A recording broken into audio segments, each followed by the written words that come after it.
Bonjour et bienvenue dans la chaîne de Mathématiques Sciences. Aujourd'hui, je vais présenter et expliquer une nouvelle vidéo, qui est une vidéo tout simplement en mathématiques pour les secondes. Et dans cette vidéo de mathématiques pour les secondes, on va tout simplement ici apprendre un petit peu à manipuler la relation de charge pour justement apprendre à écrire des égalités. Ok, des égalités notamment au niveau des vecteurs, donc autrement dit des égalités vectorielles. Alors donc ici vous avez un carré, on vous propose ici un carré ABCD qui est de centre haut. Et à partir de ce carré là, on demande de compléter un certain nombre d'égalités. Ok, donc ici vous en avez 4 en. Et donc on vous demande à l'aide de ce carré et de la figure que vous voyez là, de compléter les égalités. Ok, donc je vous laisse mettre la vidéo en pause pour le faire. Et ensuite on va tout simplement corriger. Sur ce donc, correction. Alors bon, c'est bien qu'on nous ait donné une figure parce qu'en effet la figure va quand même bien nous aider à essayer de voir les choses. Ok, donc on va commencer par la première égalité. Et vraiment, la chose que je vous conseille toujours, c'est d'avoir un petit crayon éventuellement. Parce que là, le crayon va vraiment bien nous aider, ok, pour représenter les vecteurs et éventuellement comprendre bien la chose, ok. Parce que oui, là nous sommes en géométrie, et donc en géométrie, le but, pour bien réussir un exercice de géométrie, en général, la plupart du temps en géométrie, il faut visualiser, ok. Visualiser. Et donc, je vous conseille toujours, quand vous avez des exercices comme ça, où il faut compléter des égalités de vecteurs, ou faire des égalités vecteurs, je vous conseille toujours d'avoir un crayon sur vous. Comme ça, au moins, vous faites bien les choses, ok. Alors donc ici, on dit que vecteur AB plus vecteur BC, on demande qu'est-ce que ça donne. Ok, voilà. Donc, ça veut dire quoi? Ça veut dire donc qu'on enchaîne une translation de vecteur AB plus une translation de vecteur BC. Et qu'est-ce que ça donne en conclusion comme translation? Et si vous regardez, on enchaîne d'abord la translation de vecteur AB plus la translation de vecteur BC. Et en conclusion, ça donne la translation de vecteur AC. Ok, voilà. C'est d'ailleurs ainsi qu'on avait défini la relation de charge. On avait dit qu'en fait, l'enchaînement de la translation de vecteur AB plus l'enchaînement de la translation de vecteur BC donnait l'enchaînement de la translation, donnait donc le vecteur AC. Ok, voilà. L'enchaînement de AB plus de BC donne AC. Ok, voilà. C'est ainsi qu'on a défini donc tout simplement la relation de charge. Ok, alors deuxième des choses, cette fois-ci donc on a vecteur AO plus un autre vecteur qui va donner vecteur AB. Ok, là c'est à peu près la même chose.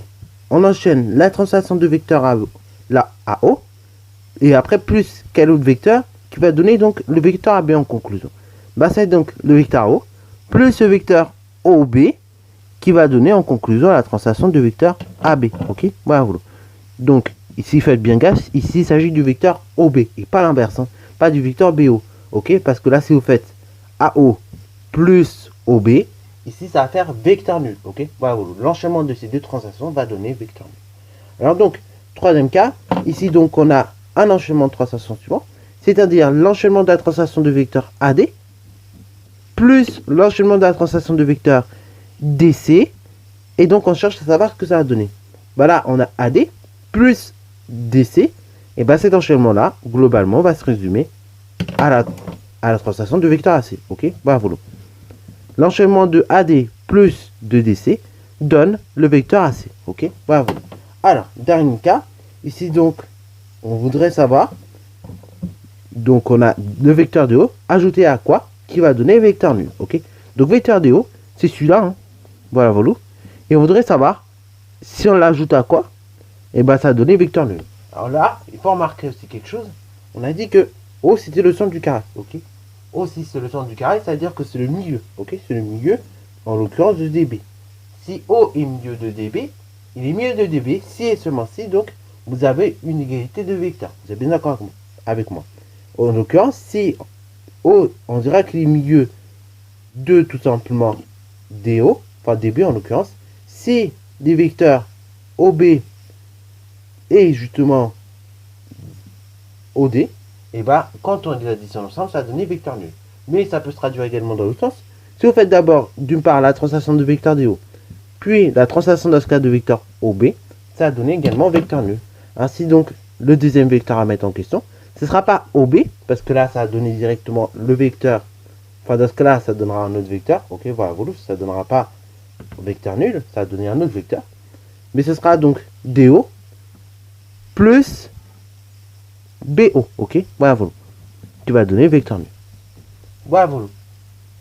Et donc, vous avez vu un petit peu comment ça marche au niveau de ce genre d'exercice. Donc, ce genre d'exercice, vraiment, ça demande un minimum donc de compréhension du cours, ok, d'avoir compris un petit peu ce que c'est qu'une zone de vecteur, un petit peu la relation de charge. Vous voyez qu'il ne faut pas apprendre par cœur.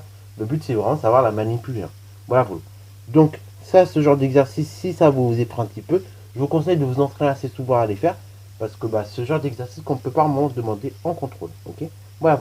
Bon, sur ce, c'est la fin de cette vidéo. J'espère qu'elle t'a plu. Si c'est le cas, n'hésitez pas à la liker, commenter et bonne année à toi en mathématiques et en sciences.